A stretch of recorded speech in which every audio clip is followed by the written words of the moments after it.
Please just relax physically and slow down your stormy thoughts and emotions. Just let go of yourself and pay alert attention. And by the way, when you're properly relaxed, you can always pay much better attention than when you're tense, because your tension is the thief of attention. Because I'm going to tell you a fairly long, illustrative story that will actually have hundreds and hundreds of bits of gold in it for you. You'll pick some up as we go along. Others you may want to write down real fast. Others you may want to get the tape and hear it again. And other parts of the gold will just be absorbed into you so that you'll never lose it, which is a marvelous thing. You have the riches of truth so absorbed into your inner system that it is what dominates and guides your life. Once upon a time, there were a group of thousands of people traveling together. And they were going down a very narrow road, traveling alongside each other. Now, it was a narrow road, and they were human beings. And when you put groups of human beings together, crowded together, they had the habit of snapping at each other, shouting at each other, give me more room, quit taking so much room yourself. And so that's what the group of travelers did. They fought with each other. The men fought with the women fought with the men. Everybody was unhappy while traveling. And they were going somewhere, but they didn't know where. Well, you can understand how scared they were. You can understand why you are scared, because you're traveling somewhere and you don't know at all where you're going. You say you know, you think you know, you insist you know, but you don't know. That's why rule 1 in this class is rule 1. And this room is, and if you don't follow it, you don't belong here. Don't come back. Please don't come back here if you don't want to follow this rule. The rule is stop lying. I wonder how many hundreds of people over the years have lied and lied and lied. For example, why they missed a class. Anytime you tell me why you missed a class, you're lying. Unless, of course, there really is a legitimate reason, which there rarely. You lie about everything. And if you're a liar, you're not going to get anything here, so there's no point in you being here. You're not going to get it. You don't belong here. You belong back in hell. Our travelers were going down the road together, bickering, sniping, hating, tricking, deceiving each other. One of the tricks being, and you'll recognize this, tell you what, why don't you carry my load for a while? I'm weak and I'm sick, and you know that this is a loving group. Carry my bricks for a while. And so one stupid traveler would carry the bricks of another and get more resentful. But he's all the time he's thinking, but the next 20 miles he's going to carry mine. Don't count on it. See, the virtues of lost human beings are very unvirtuous. It's all calculated. It's all schemed. It's all planned. Whereby in your mind you even say, if I love someone, he'll give me love back. They're not. If you have to talk about love, if you have to think about it, and you have to yearn for it and all that, you have no idea what love is. You only know what your sick imitation of it is. Our travelers went on down, alternately causing others to cry and crying themselves, back and forth. Miserable people, just like everyone on earth, just like everyone you know. Everyone you know is sick and miserable and lying. All misery involves consistent, conscienceless self-deception. On they went down the road for a long, long time, many years. terrified. They don't know what's down there. Where are we going? Why are we going down this path at all? Where is it going to lead to? What's it all about? Oh, by the way, when anyone asked where are we going, someone else in the group always gave a lying answer. We're going to the better land. We're going to a higher place. We're going to escape this dreadful world. And here's a little book you can read that'll tell you all about it. And everybody started quoting the little book. And while they were traveling, they sang songs with beautiful music to it, by the way. And they thought that that beautiful music somehow made the situation real. You can sing beautiful music, and there are music, tunes, melodies that are pretty. And that's what they liked, and they thought that their enjoyment meant that there's reality behind the words of what they were singing. It was all hypocritical, all egotistical, all self-centered. I am going to escape this terrible, wicked world and end up in a better place. No one ever seeing that they were in hell at the moment, talking about heaven, as if hell can talk about heaven. On and on they went, until finally something different happened in front of them. What happened was that the road forked, left and right, down, left or right, whichever you wanted. But there was something very confusing about it that made it, at the start, difficult for them to choose whether to go to the left fork or the right fork. And what it was, the confusion was caused by two signs, one each at the start of each of the branches. And the branch on the left said, this way to heaven where you can have your own way. But it was confusing because the right-hand one said, this way to heaven where you can't have your own way. Now, which are you going to take? What is your tendency? Which road are you going to take? See, you know, we're talking about you. We're talking about a human being. Well, of course, being ignorant, being liars, being lazy, thinking they can get something for nothing. He said, oh, of course, heaven is the left-hand one where we can have our own way, do what we want to do. Wow, this has to be heaven. I could do what I want, no opposition. So they all started to go down, all of them started to go down the left-hand path. And listen, dumb people are dumb. As they started, they didn't notice something. They didn't notice that the left-hand path, where you could have your own way, went downhill. See, they had no power of perception at all. All they knew is what their weakness and sickness wanted. Boy, that would certainly be heaven. I could just have my way, win arguments all the time. And they didn't notice that the other path that said this way to heaven, where you can't have your own way, they didn't know that that led upward. No idea of distinguishing between the two at all. Oh, and by the way, isn't it much easier to walk downhill than uphill? It's work. Called exertion, doesn't it? Takes energy.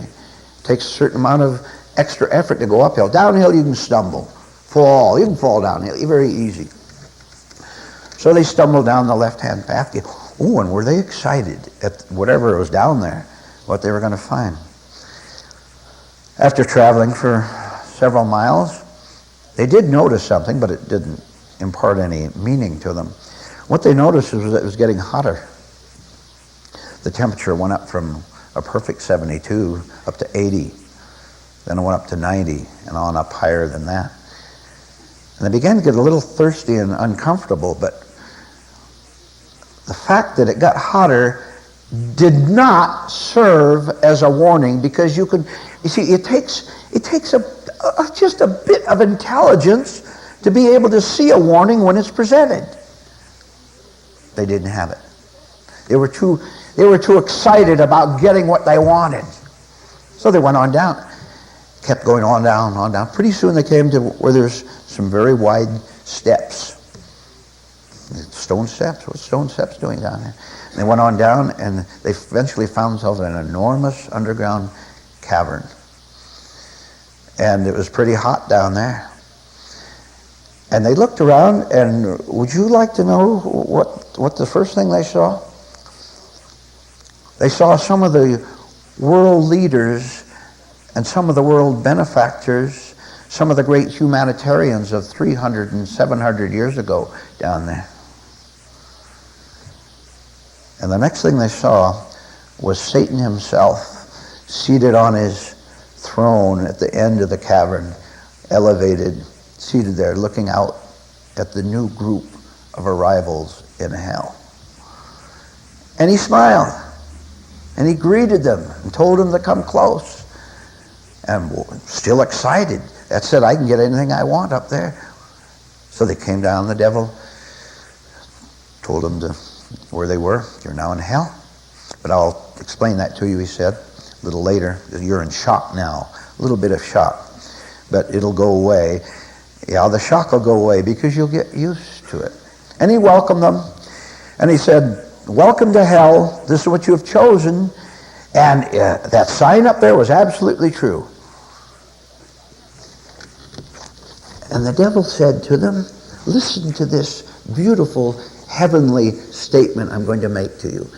He said, you want your own way, you've got it. You want to argue down here with other people, go ahead and argue, fight, scream, get hurt all you want. Hurt and get hurt, that's what hell is all about. But you know, ladies and gentlemen, listen to me. This is really heaven. We know what those other people call it. They call it hell. No. This is heaven. Heaven is to do anything you want to do. No restraints. No one to tell you what's wrong. Do whatever you want to do. They call it hell. We call it heaven. And all those people applauded and cheered at the top of their voice. The devil continued. He said, here's one of the best news of all. There's so much good news down here. We'll have to tell you about it more later. But he said, don't worry. Don't be concerned while you're down here about anything. For example, you are not ever down here going to be bothered by anyone who talks about such things as inner development, about learning, about spiritual rules, about following spiritual instruction. You are never going to be irritated by anyone telling you there's something wrong with you and you had better change yourself. No such thing as that. This is heaven. You can be as vicious, as false as you want to be. That, ladies and gentlemen, is heaven, which the people up there, some people up there, up in the world there, call hell. We call it heaven.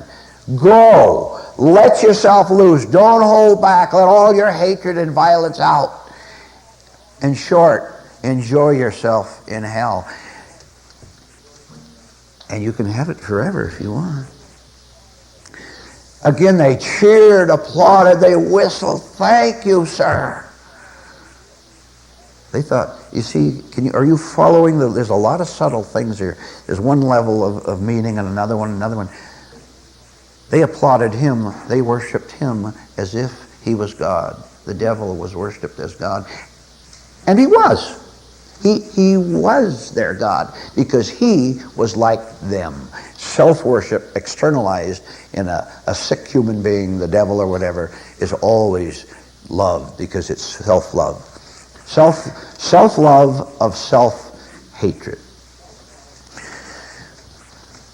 All the people getting the instruction in this group patted each other in the back, said, what a wonderful place to be. And then they started playing tricks on each other.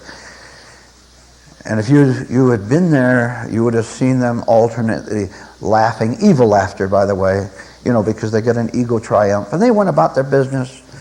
They had their little shops down there. They went about ordinary business down there. Just like this world. Men deceive the women. Oh, so easy. The fool, gullible women. Women deceive the men back and forth. They all lived in sheer brutality. This went on for a long time. Now, remember, and I will add one more thing the devil told them, At this stage, they were trainees, apprentices. They were learning, they were in school learning to qualify to be permanent evil spirits, permanent disciples of the devil.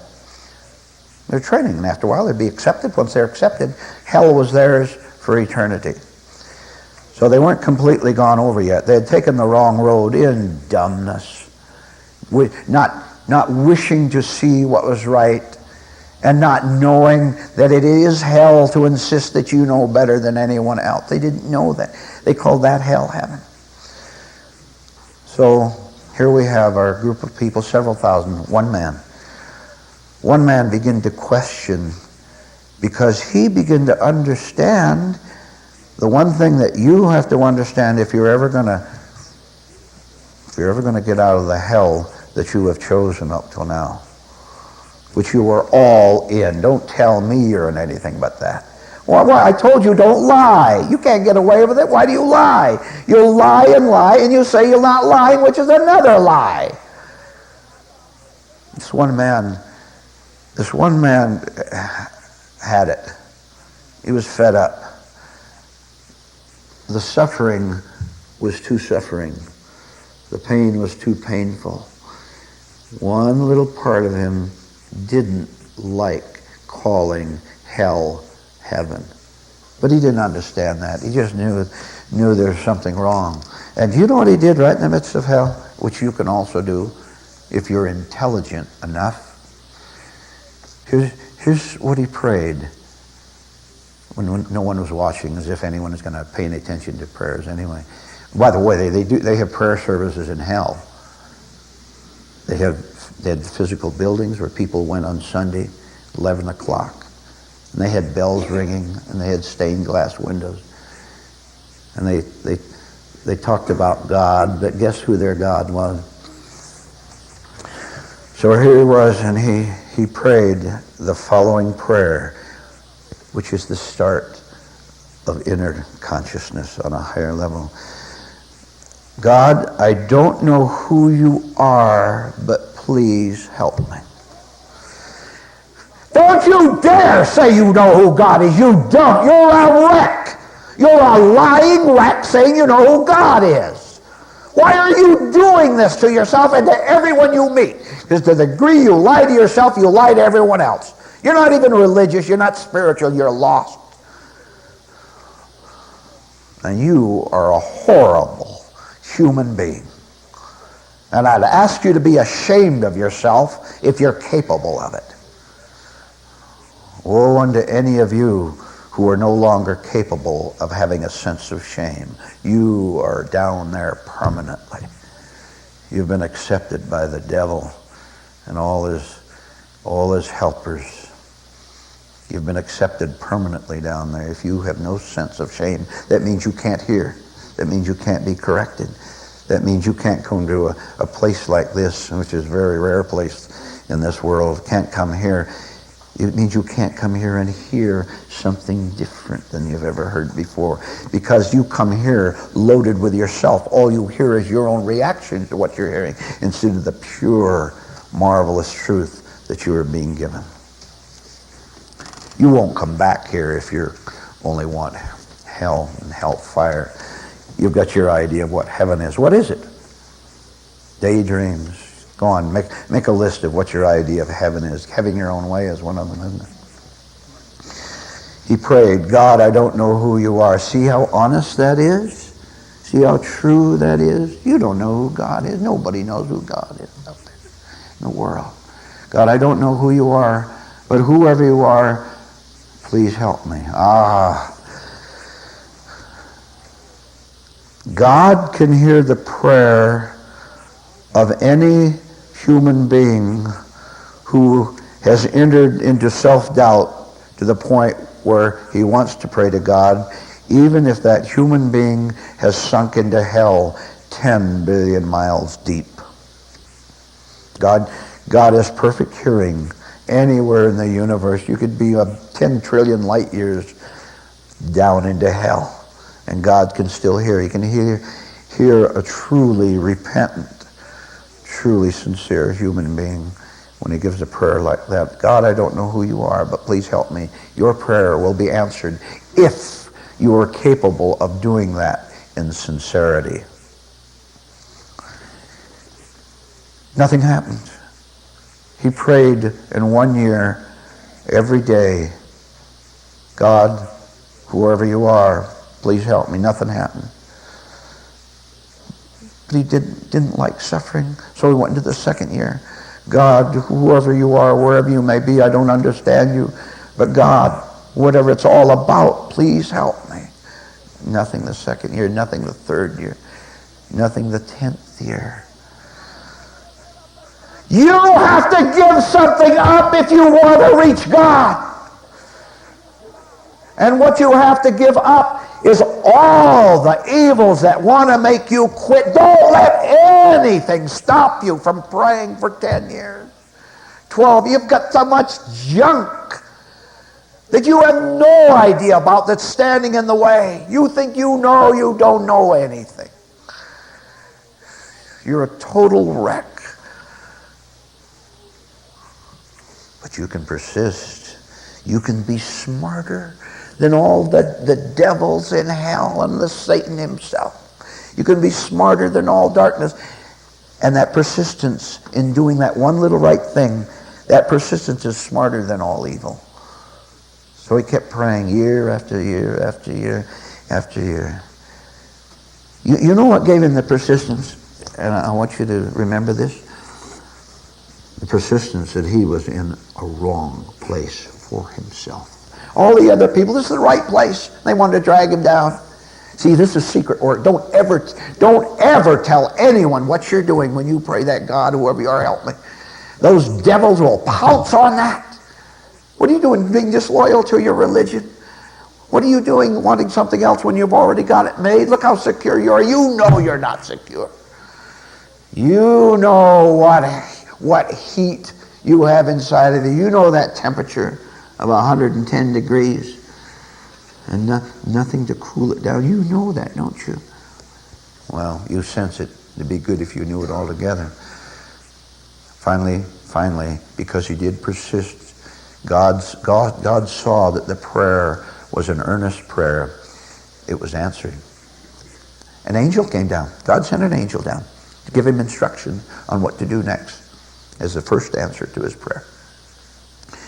The angel came down, made contact. He knew, see, the man knew, the earnest part of him knew that this angel wasn't a part of this hell down there, the horror in the caverns. He knew the angel was from another place. He didn't understand what it was all about, but he knew that just as a little part of him knew that he didn't belong there, he knew the angel didn't. The angel told him what to do. The angel told him, he said, now every day I want you to repeat just one thing. One thing only.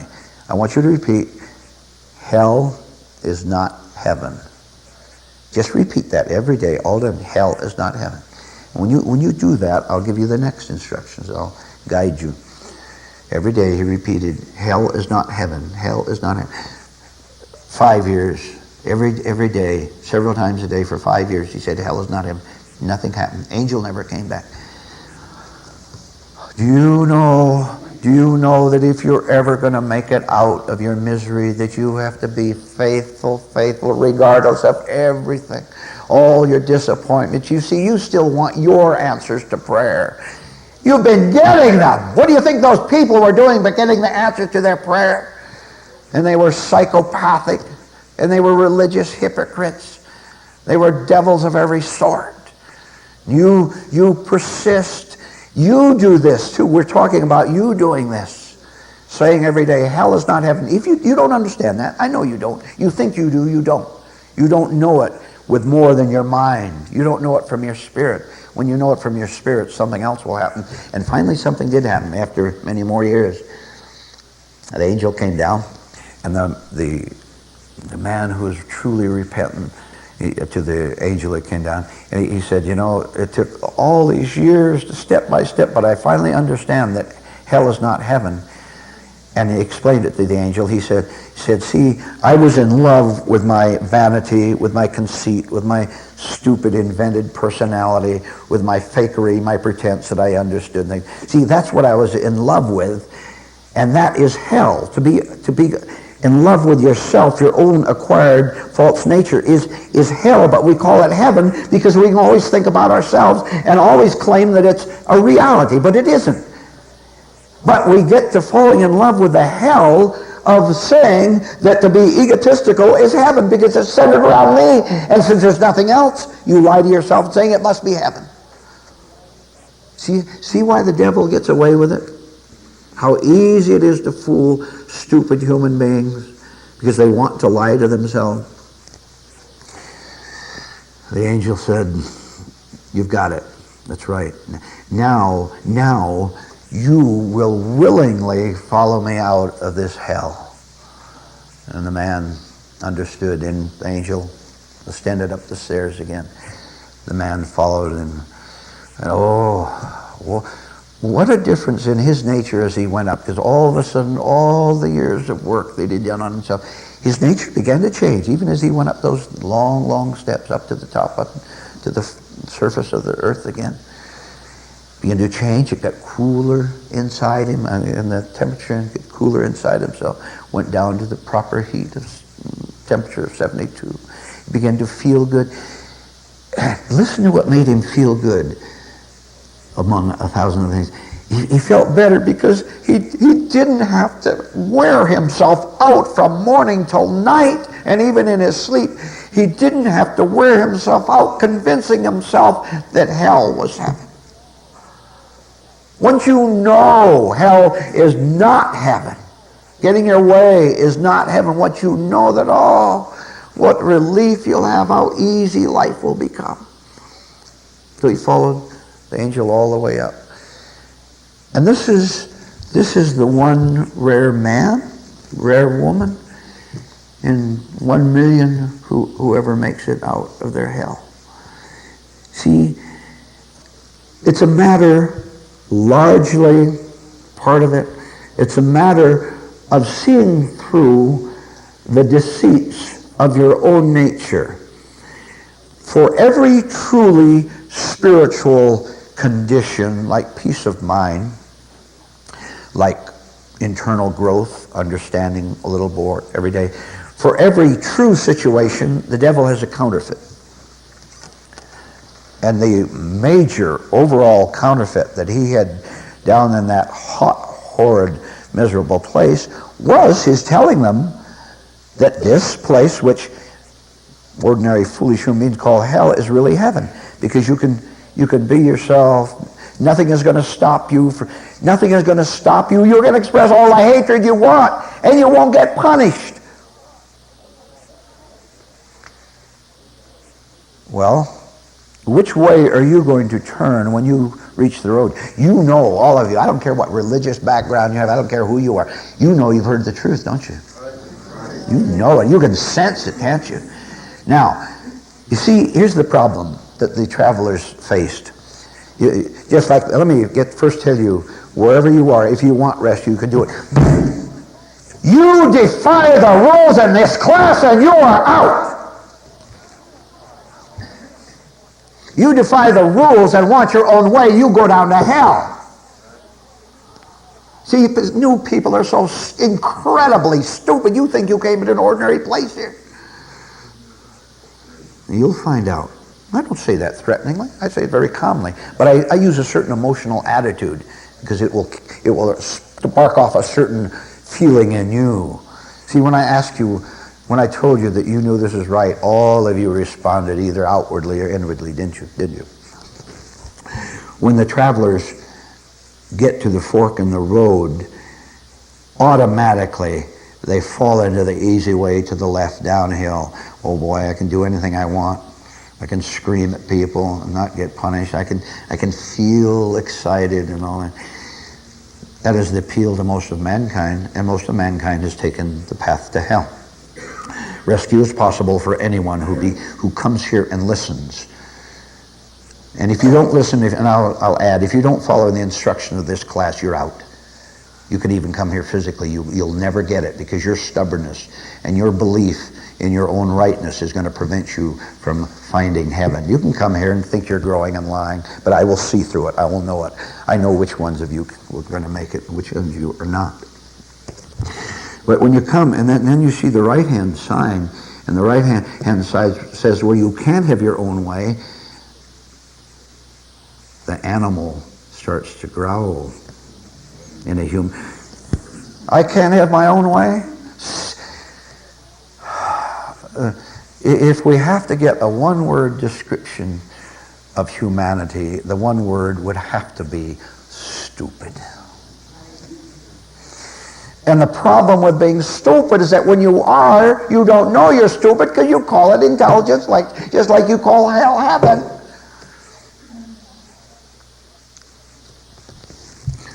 What you have here, therefore, is a chance.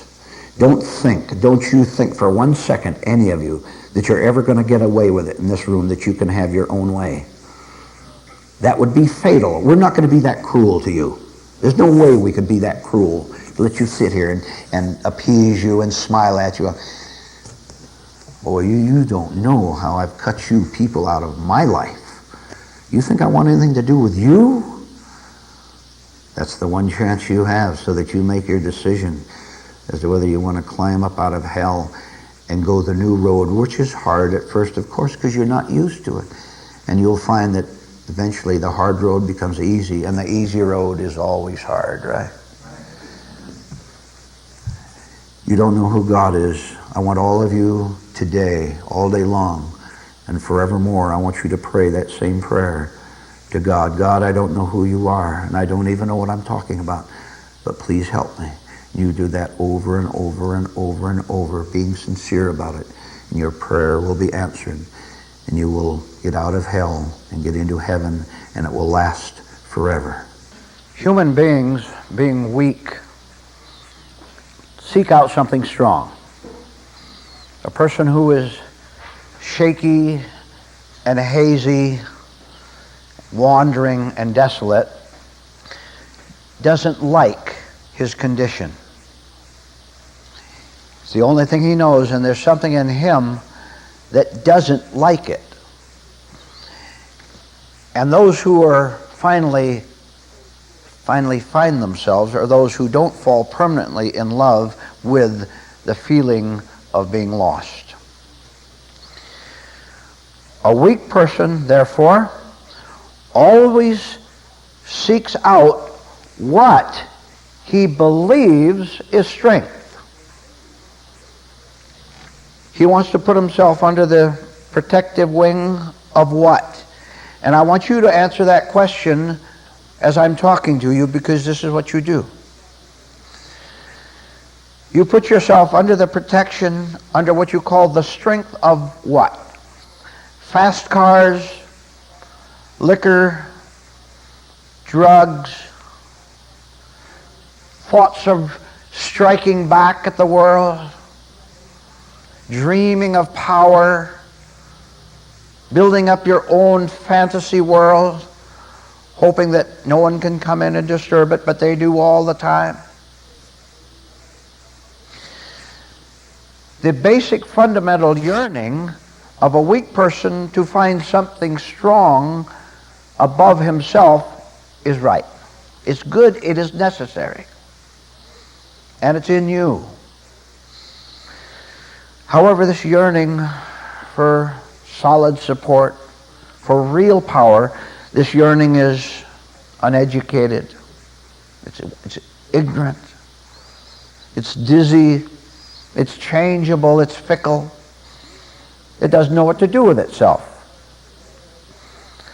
And this is where almost everyone makes his mistake, and you need not make it any more. Now, I told you you have to think for yourself. Let's do it a little more deliberately. You are weak. That's settled. There's no question about that. You have no strength. You don't know what to do. You're always feeling offended and people attacking you, and you're always scared. You have no strength. Look, strength is confidence. If you're strong, you'd be confident. You have a fake confidence. which you build up by all your exteriors and your false interiors. So, what's your fake strength? What have you set up as an idol in your lack of insight into life, into the spiritual principles? What have you set up? How about hostility toward anything, anyone, any place? Aren't you a series of fire-cracking hostilities one after another? Sometimes when you're all alone in the house, you suddenly start burning, don't you? You get hostile, you get fiery. You're glad no one else is watching you, right? You're glad when you're on the bus or with other people and you think these hostile thoughts. Aren't you glad there's something there where they can't see through into your mind? See, that is weakness. Now, why don't you right now, right tonight, and it can be done, why don't you just drop all notions that you have of what strength consists of?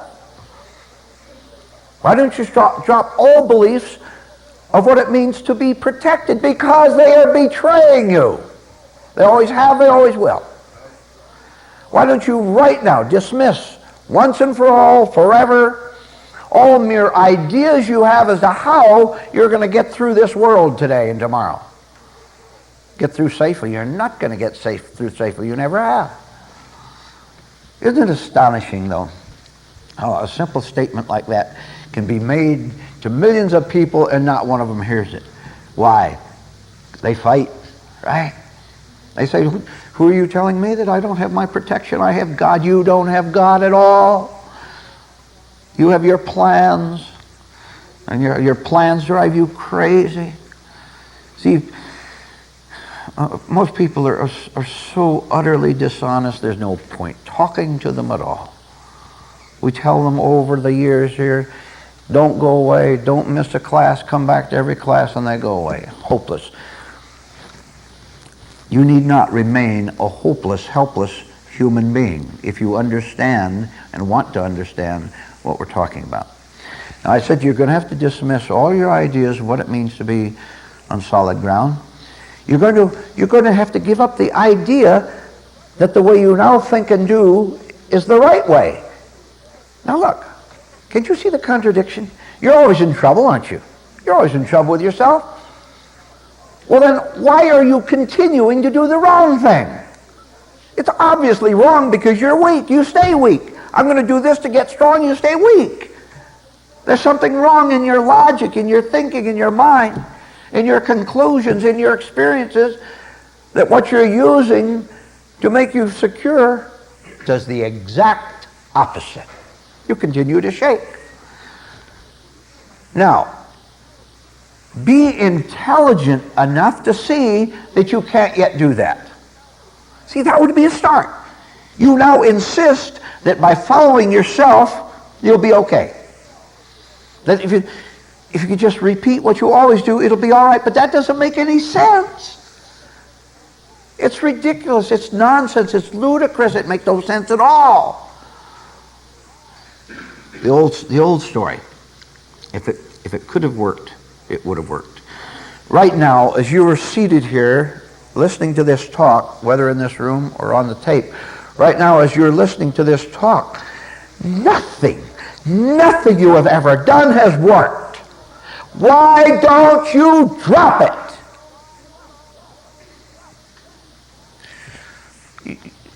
You're not going to lose your life if you do. You don't have any life to lose.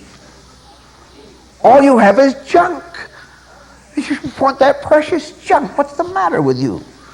You call yourself intelligent. You've got college degrees. You read books. You think you're smart. You're dumb. Only an ignorant human being will cling to ignorance. So this part that yearns needs training. It needs to understand. It needs to be told the facts so that it can take these facts, put them in the right place, and let the facts operate instead of the delusions which now take over and control your life with your permission. Back to the idea of God and spirituality again.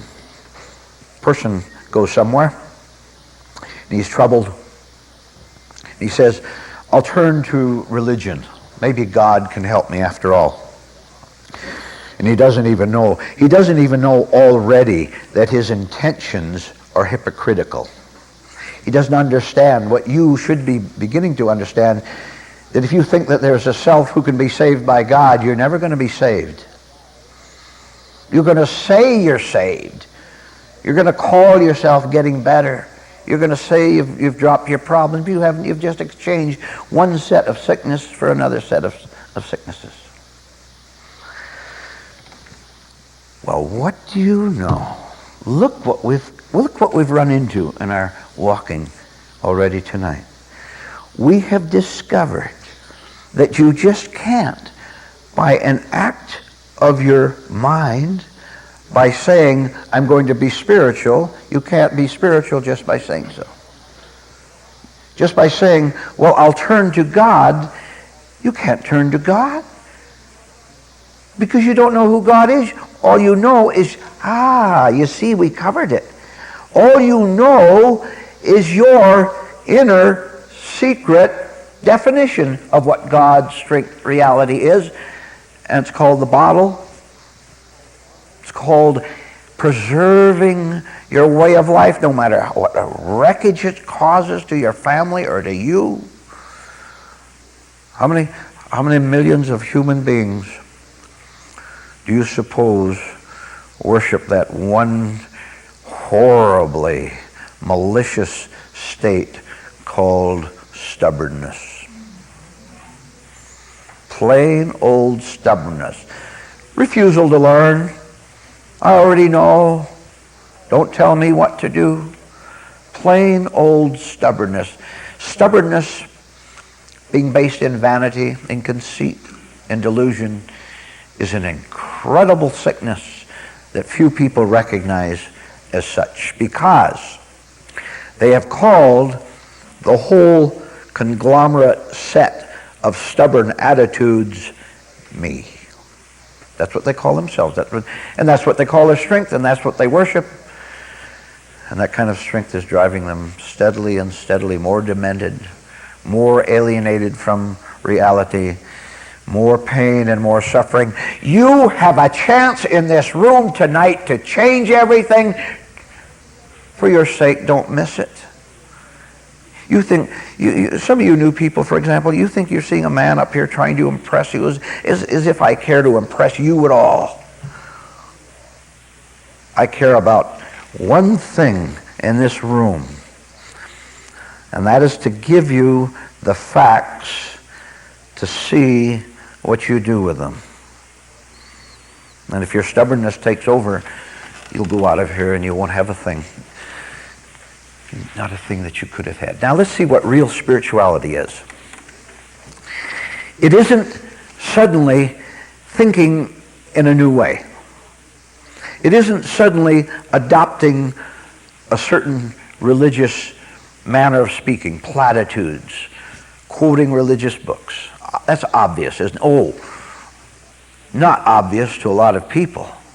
Maybe to you here because we've discussed it so many times. Going to church doesn't make you spiritual. People can go to church for 1,000 self-centered wrong reasons, can't they?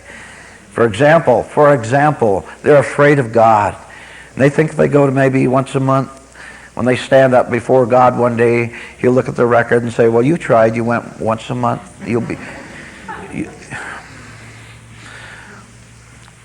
people are so childish.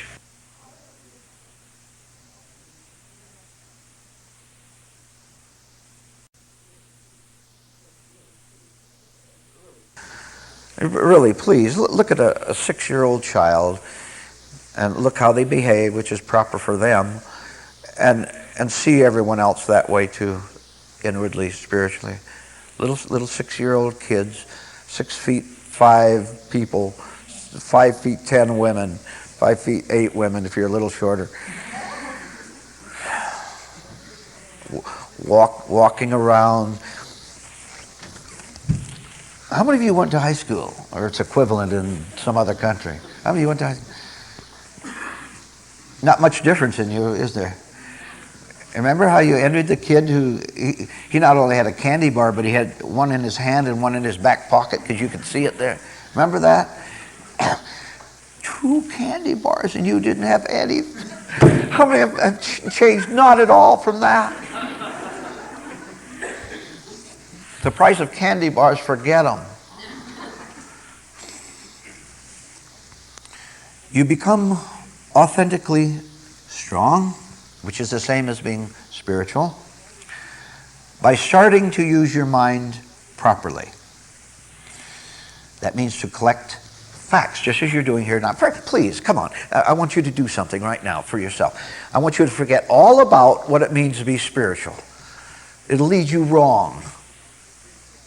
You know, you've been given all this religious so-called training over the years about miracles and about how God loves you and He's going to take care of you and all that. You've got all these ideas of what it means to be spiritual, and that's just exactly what's preventing you from actually making it. Forget it. You are merely thinking about what it means to be spiritual. And you can't be spiritual by thinking about what it means to be spiritual. You know why, don't you? Because there is you, a spiritual person there. You ever heard of holy wars? Religious wars between the Protestants and the Catholics? Between the Arabs and the Christians? Millions of human beings slaughtering each other in the name of spirituality. All they have is intellects, which are wrecks at that. So spirituality is not of the ordinary mind. However, don't you ever think that you will ever become spiritual without first straightening out your intellect, your mind. What does that mean? It means finally that you're able to use facts, all kinds of facts, even spiritual facts, impartially, impersonally, just as if there's no you there at all. Oh, I just gave you a definition of what it means to be really spiritual. You are spiritual when there's no spiritual person there. When your name has vanished. When there's no connection between your name and what it means to be on a higher plane, on a higher level. I know what you are thinking. And I know that's all you can do, but I want to point something out to you. Don't try to understand the spiritual with the intellectual. Take the facts in. And as you learn what it means to be spiritual, which I just explained to you, which is to pull the self out of it, pull the sense of I out of it, your physical body. How many of you always think about your physical self? You know, you want to be, how many of you want to be more beautiful, more handsome? How many of you have given up on it?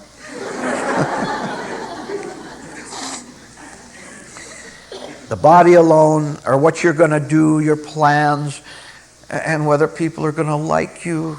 He likes me today, but will he like me tomorrow? Will my parents approve or disapprove? The whole business.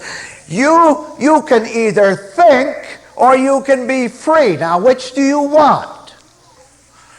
You can't be free. What is not you is freedom. Now, you again make up your mind what you want. You can, yeah, absolutely. You can keep you if you want. Doesn't that scare you a little bit? Does that make you a little bit more miserable to think that you're going to have to continue over the years living with you? See, look, I better tell you. The truth in this room sees through you. See, every other place where you go, you can sit back in your chair, you can put a little mechanical smile on your face, and you can hear the talk, and you can feel safe because you sense that no one in that whole room of or big evangelistic auditorium, 20,000 people there, you sense that not a single person there, including the preacher, knows what you're really like. And so you feel safe. You know, your little world, he's saying that, but he doesn't know what I'm thinking. See, you're living in your little private world, and everybody, all 100,000 of those mad people are doing the same thing. Can't do that here. And if you want to continue to do that, you won't want to come back here. You'll want to go somewhere else where you're deceived, where you're lied to, where you feel safe, But you are in the worst possible kind of danger you can imagine. You are in danger of continuing to be more of yourself. Now please, rightly felt horror can heal you. Let it. You're not shocked yet. You're too, you have too much self-comfort there. You're too smug. You sit back. You think you can fool God. You think you can fool reality. You think you can fool the light. The light knows all about the darkness. Why am I saying this?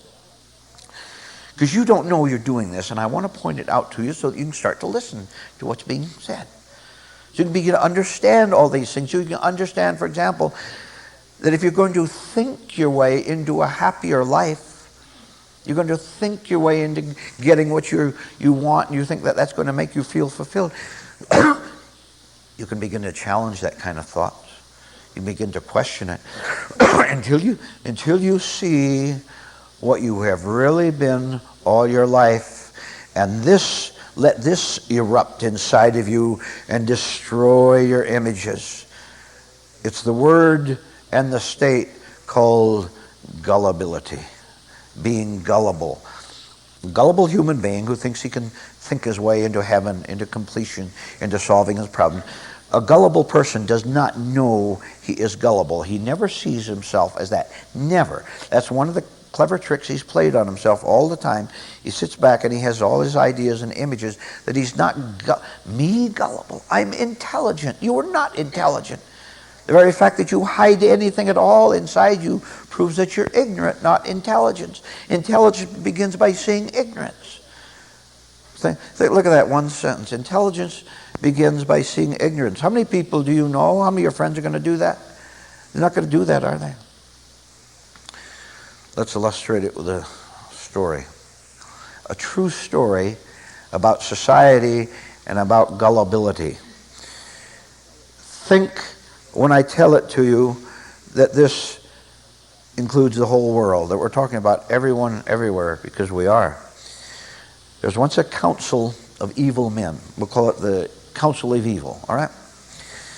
Council of Evil. Now, as you know, evil men never go around with signs in front saying, I am evil.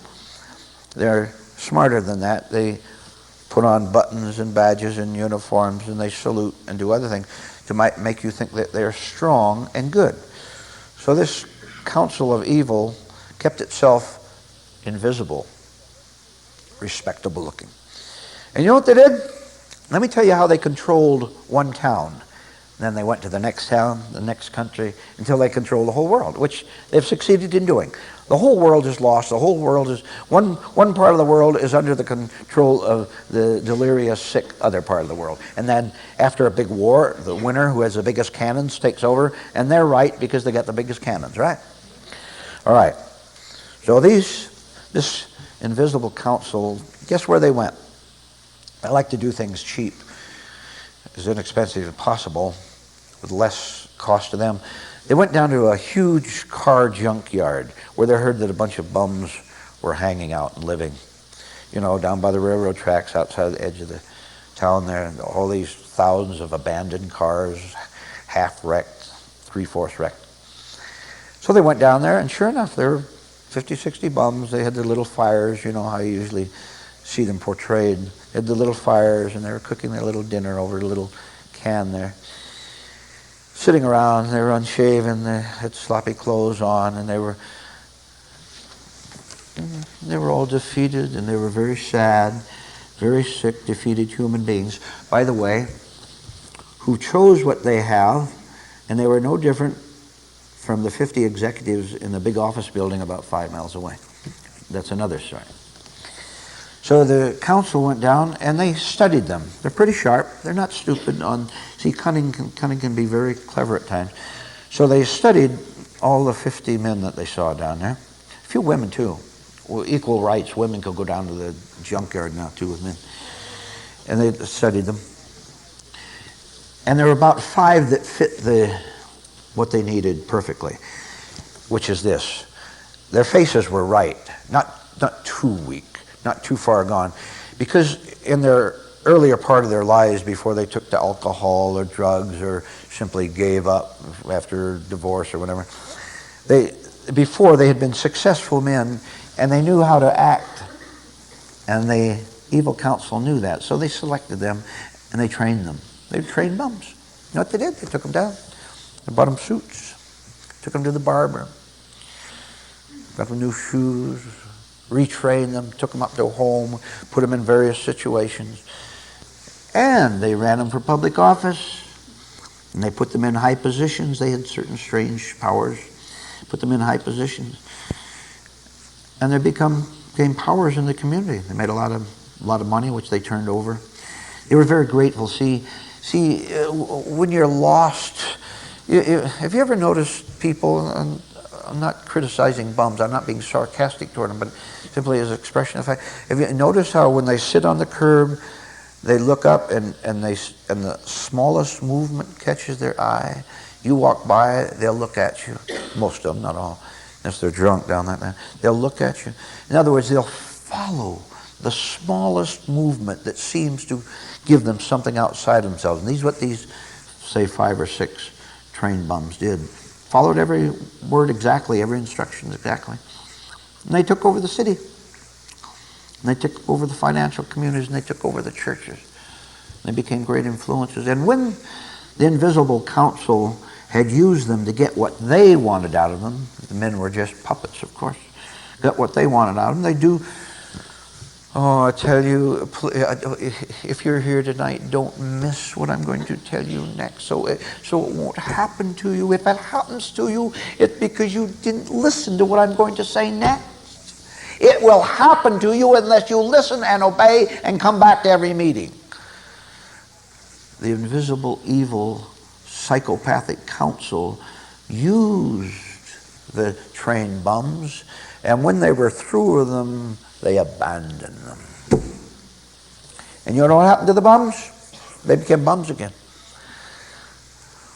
They'd fail to show up for work one day, then they'd come another day, then they'd skip a little more. They wouldn't shave one day. They wouldn't do what they were supposed to do in order to keep up the front. And finally, they all ended up back in the junkyard, the car wrecking yard, right back where they were before. And if you have, do you have any perception at all? Are you a little bit smart, maybe, that you can see I've just described in this story a major version of what's happened to you 100 times.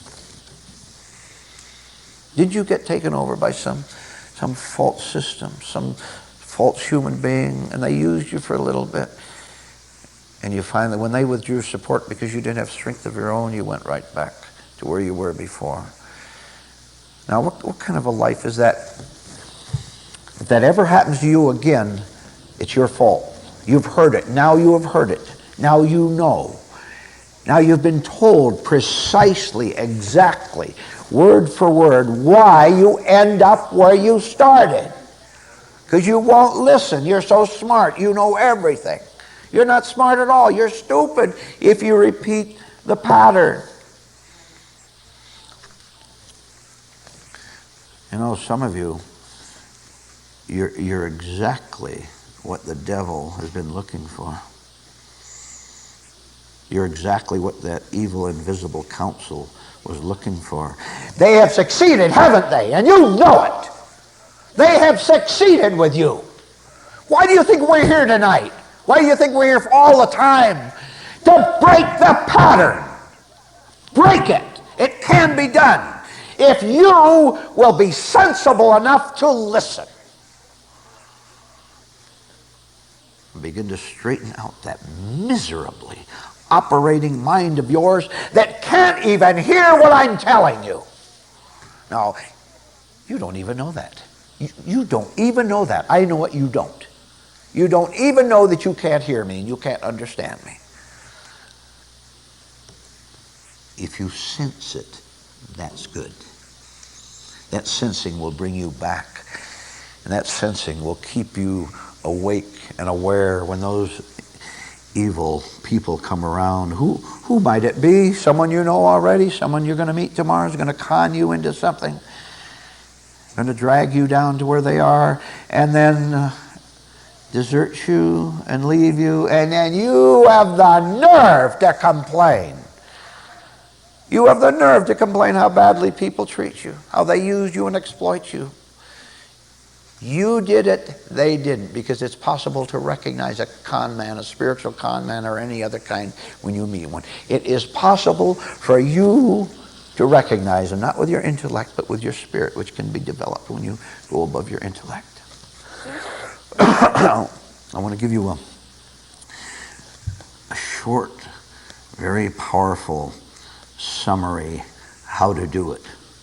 Write it down. Think about it, go over it, use it silently, not verbally just yet. You might use it out sometime. But I'll introduce it. Once upon a time, there was a financial officer of an enormous corporation, and he was a good man for the work. He knew finances, he knew human nature. He knew finances and he knew human nature. And all day long, people would come up to him and say, listen, Bill, they always call him by, soften you up with your name. Bill, I need $50,000 for this adventure we want to do to increase our productivity. Another man come by, I need $10,000 for this. You know what he said to them all day long? You know his phrase was all day long? Who are you trying to kid?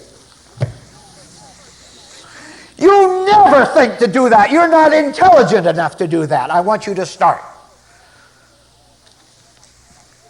Who are you trying to kid? Everybody is trying to kid everybody. The people in power are trying to kid the voters. Everybody's trying to kid everybody about everything. Now, never mind if you don't have any strength behind that sentence yet. I want you to start using it. I want that to become an attitude to you, a way of reacting, not neurotic, not paranoid, but right. Because they are trying to kid you. You're only saying something is right.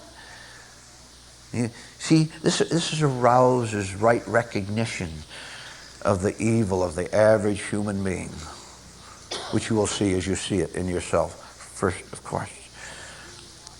Who are you trying to kid? You watch and see how the intelligence is piled on and on and on onto that statement so that you know what you're talking about. And eventually, you could see, look out the whole world, that will be one of your attitude. They're, the poor, pathetic people, they come up and try to con you. They're trying to get something from you. They flatter you. They do whatever. Oh, how marvelous. There's no conceited self left to be kidded. And so you say, by the way, this is a use of conscious I, isn't it? If you don't have an I in there and yet you say who you're trying to kid, that's a conscious I. You know there's no self there, but you're using language for convenience. And so you say, who you trying to kid? When a charlatan gets found out, when he really knows he's found out, he runs away fast to seek the next victim. But you are safe because you chose the strength of spiritual wisdom over the world. You still want this world? Look what it's done to you. It's betrayed you and it will continue to do so. Only truth, only God, only reality, only the strength of that can save you.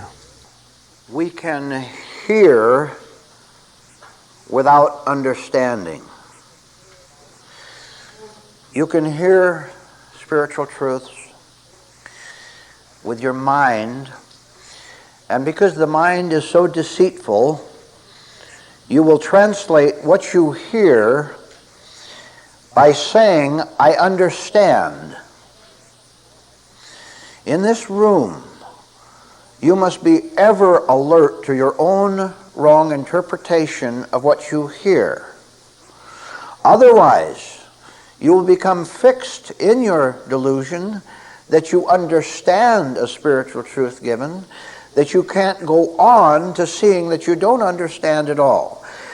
What is the test, the final test, as to whether you really hear, whether you have insight?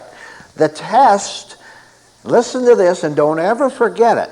The test of whether you understand spiritual truth or not is whether you still continue to get into trouble with yourself. You can say, I know that. Oh, I've known that for years. I live it, as a matter of fact. You're still in trouble with yourself.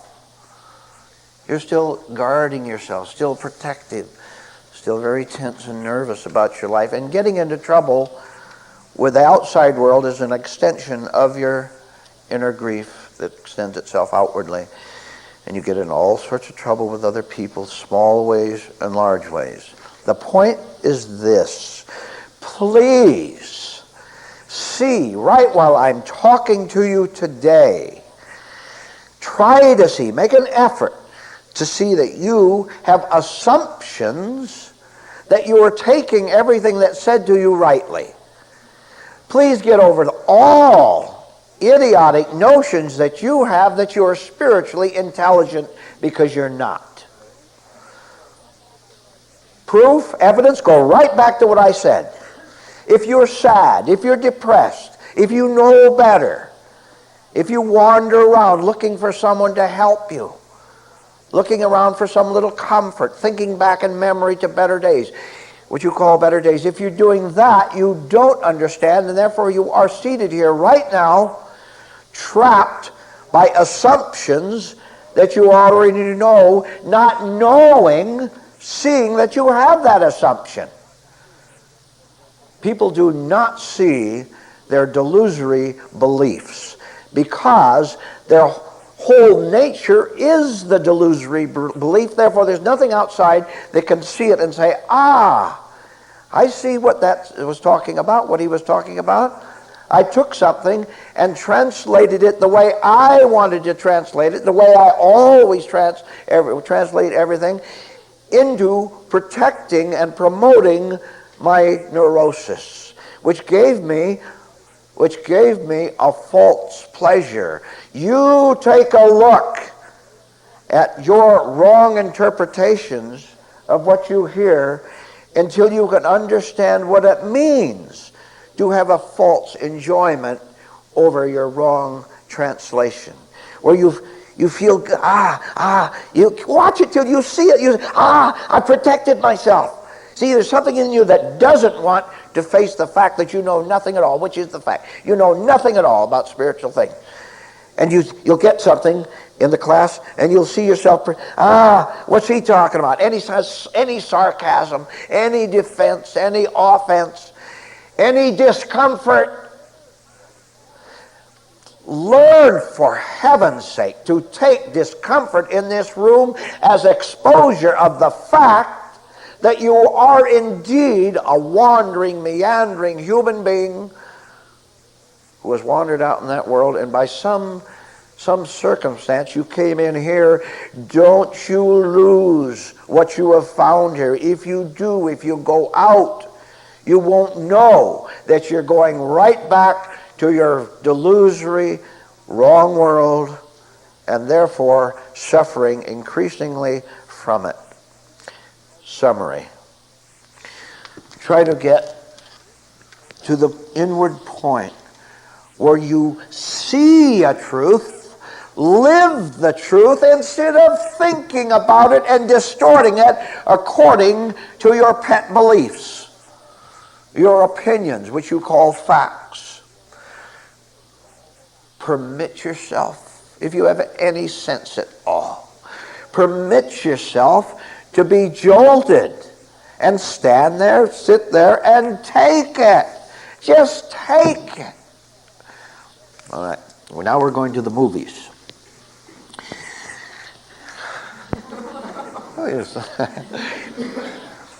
Long shot. The movie opens with a long shot of a big, tall office building. Big town. Hundreds of offices, and it zeroes in onto one level, 20th floor. And you see the long halls first, and you see men and women going back and forth, dressed up.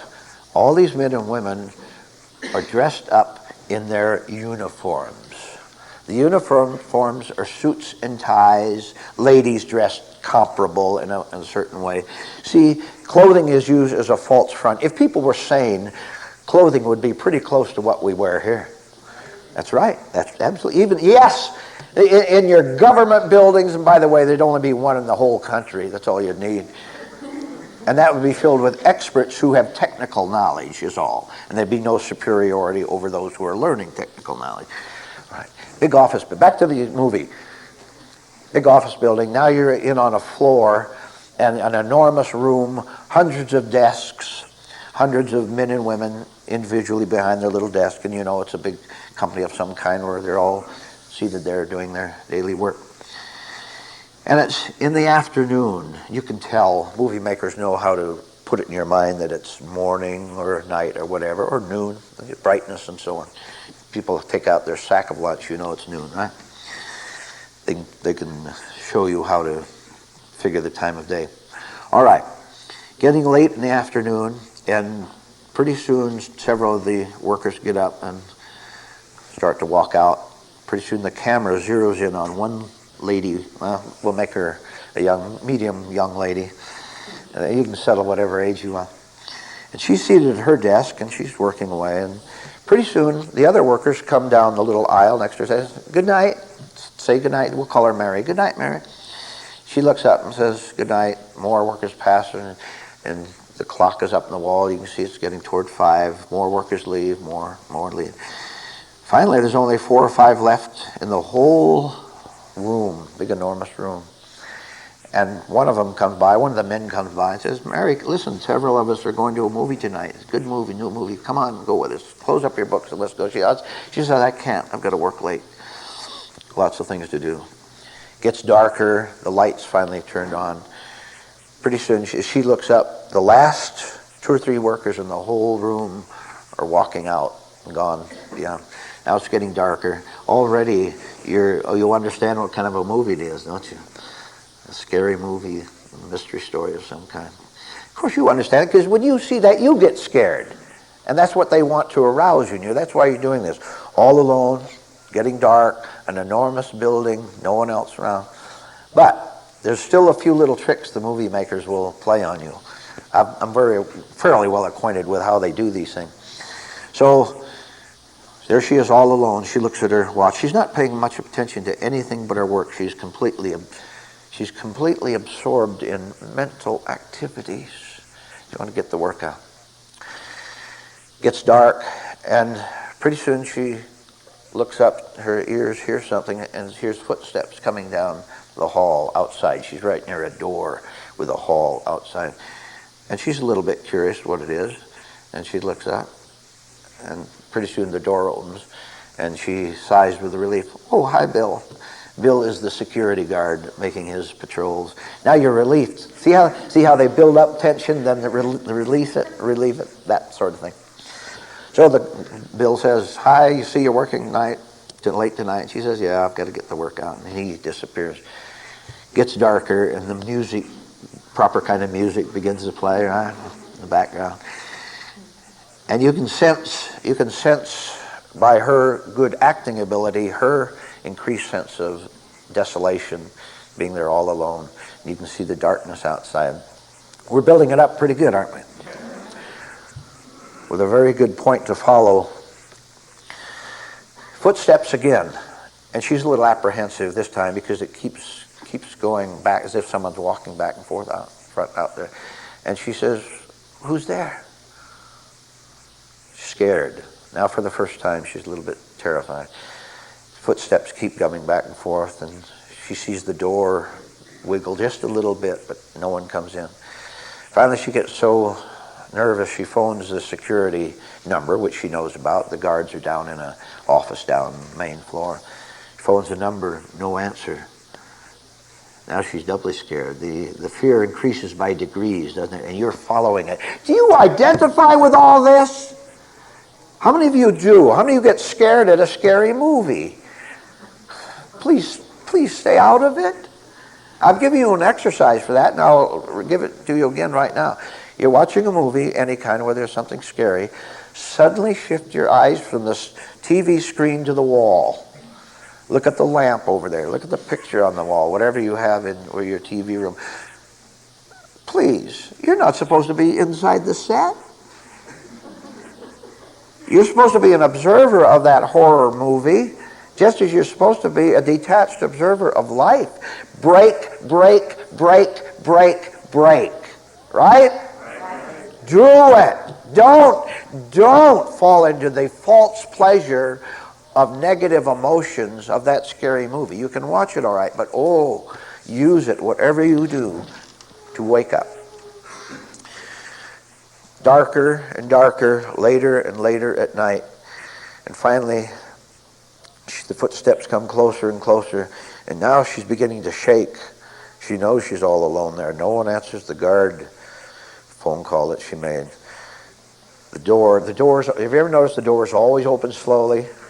You know why, of course, to build up the suspense and the tension. Finally, the door opens wide, and first you see a shadowy figure coming in, and the door opens completely, and then the camera shifts to her, and she looks terrified, and then she looks relieved again, and she says, "Oh, it's you. You know enough about movie technique to know what happens next?" The cutoff, and immediately you hear sirens screaming and the police coming into the building. She's gone. You know why? See, all this is symbolic. I'm trying to give you a lesson. Never mind who the murderer was. That's not important. She got taken. She was deceived. See, how many, in just the brief introduction, when you're sound asleep, you put yourself in dangerous position because you don't know you're in danger. She didn't know it. She trusted. She thought everything was okay. All people who are victimized are sound asleep. If you want to be a victim of society in any way, therefore, my question to you, I'll make it a statement. The statement is, farewell to heroes. You don't have any human being on earth that you know of, unless they have the spirit of truth inside them. You don't know any human being who can protect you from the unseen, unknown horrors and terrors of this world. You still trust. She trusted the guards. Don't trust anyone. Now, I opened this talk with a special point, and I want to go back to it and mix it up with, entwine it with the point now. You trust people unknowingly. You believe in people. You believe that they're good, that they're strong, that they're powerful. There is none that is good of our own nature. Who are you hanging around with? Even psychologically, to whom are you attached? Your parents, your children. Who are you attached to? Some stranger, some new hero on television, someone you admire, someone who just happens to look the way you like people to look. And so you attach yourself to them, not even knowing you do that. No more heroes. Here's why. I'm going to state the situation to you, and it's up to you to take it, to understand it, to live from the knowledge, the deeper knowledge that I'm telling you. Don't live from the words I'm telling you. Live from the truth represented by the words. Everyone you know out in that world out there is a psychological criminal. They have to be. They're not a part of the kingdom of heaven. They don't know God. They don't know goodness and deed. They don't. And you suspect it. But you're afraid of running out of supporters, of heroes, of someone you can lean on, look at, talk to. You're afraid of running out of that because you don't know what you'll do if you do run out. Run out of them now. All through.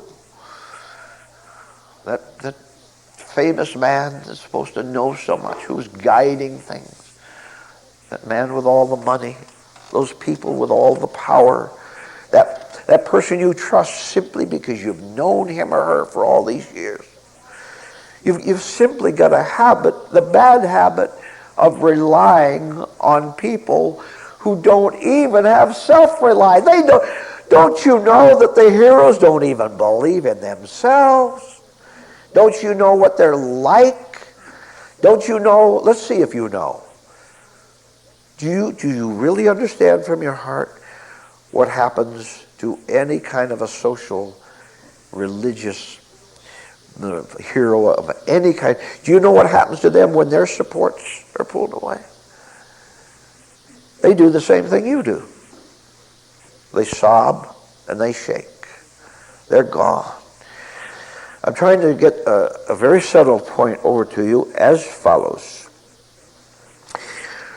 Within you is still a degree of self-worship, of self-heroism, which means that you are believing in an image of yourself of being competent, of being a leader, of knowing what to do, and that always projects itself out into the world. And to your degree of false belief in your false nature, you believe in false people out there. Trusting, and all the time, like our heroine, our victim in the movie, like that woman in the movie, you are scared, and you know in your heart you can't trust anyone. Why do you continue with it? I'll tell you again, a very deep point. Those human beings who have fallen so far in love with being fearful will not make it out. You'll hear the police siren, or you'll hear the man from the lunatic asylum coming over to take you away, or whatever happens to you as a result of wanting to believe first in your own delusions of being safe, and then trusting other people, because the inner world will always be matched by the outer world. And you're going to get it physically from the outer world, just as you were already getting it invisibly from your own follies and sickness and delusion. And I urge you, please, right now, while I'm talking to you, I urge you to see it. I'll give you a little more encouragement for doing that. Get it through your mind right now that every man or woman on earth, regardless of the fine suits they wear, or the power, or the money, or the prestige or power they have, or their familiarity to you, I want you to know that under the right circumstances, if their artificial props are pulled away right in front of you, you see a crying, sobbing, broken, defeated human being. I guarantee you that the spirit of truth, of rightness, the spirit of spirituality, the spirit of light, of being awake, of being good according to God's goodness, that spirit inside of you never shakes. If you shake, that means you have work to do, doesn't it?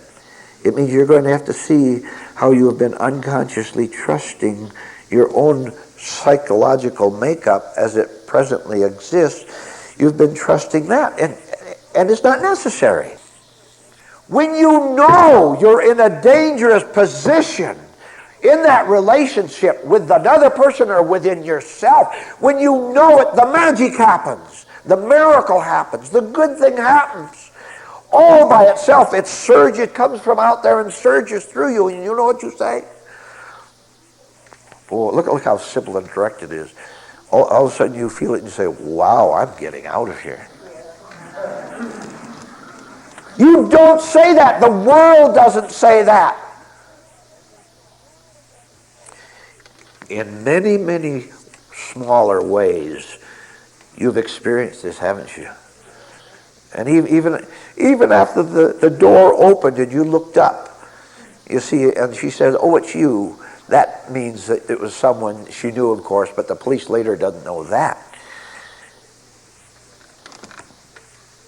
What do you take as a friend? It's not necessarily people, it's ideas, it's beliefs. It is your nature as you are now living in it. Incredibly, people walk around their lives and say, well, as long as I'm me, I'm safe. That's the reason you're not safe, because you're you and you won't see it. The old nature that fights to keep itself. Once that door opens and you look up and you say, "Oh, it's you," and you feel relieved, it's all over. Now, we're talking in parallels, of course, and it is still possible, as long as you still have physical life, as long as you're in this world, to be aware of how you're protecting that criminal coming through the door and taking him as a friend. Please, please learn from your small disasters. Please see what happens to you when you think you're awake, but you're asleep. You should know you're asleep by the very fact that you get in grief, that you get trouble, that you get sad, that you get assaulted. If there were 10,000 maniacs in that building, let's exaggerate it. Suppose there were 10,000 maniacs roaming that building at midnight, up and down the halls, up and down the steps, in the big rooms themselves. 10,000 maniacs in that enormous office building. Think of this. Think of it. If there are 10,000 maniacs stalking in that building and you are not in it, can they get you? It's because you're there. It's because you're you. Get out of there. We'll show you how. We'll wake you up. We'll shock you. Let's get another woman in there, the same situation, and she's seated at the desk there, but she's been to class.